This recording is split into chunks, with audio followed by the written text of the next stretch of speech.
It is our duty now to begin to lay the plans and determine the strategy more than the winning of the war. It is time to begin the plans and determine the strategy for winning a lasting peace and the establishment of an American standard of living higher than ever known before.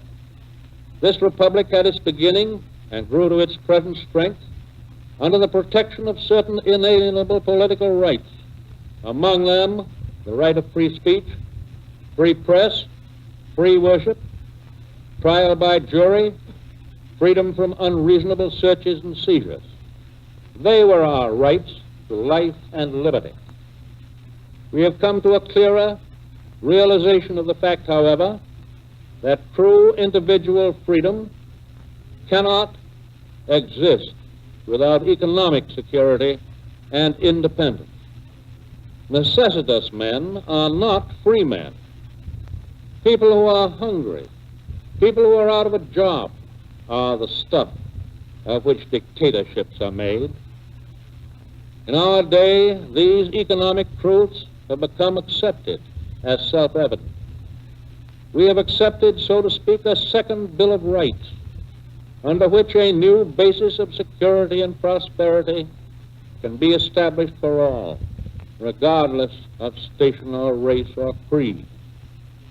Among these are the right to a useful and remunerative job in the industries, or shops, or farms, or mines of the nation.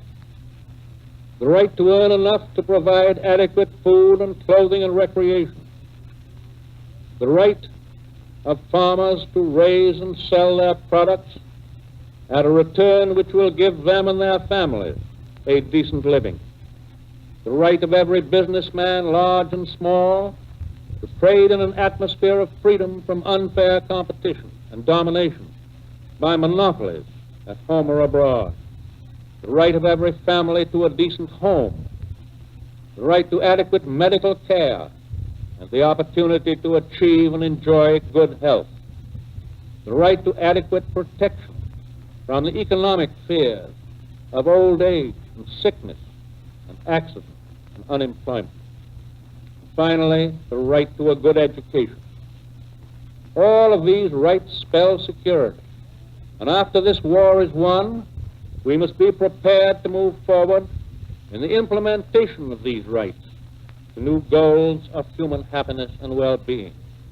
America's own rightful place in the world depends in large part upon how fully these and similar rights have been carried into practice for all our citizens. For unless there is security here at home, there cannot be lasting peace in the world. One of the great American industrialists of our day, a man who has rendered yeoman service to his country in this crisis, recently emphasized the grave dangers of rightist reaction in this nation. All clear-thinking businessmen share that concern. Indeed, if such reaction should develop, if history were to repeat itself, and we were to return to the so-called normalcy of the 1920s, then it is certain that even though we shall have conquered our enemies on the battlefields abroad, we shall have yielded to the spirit of fascism here at home.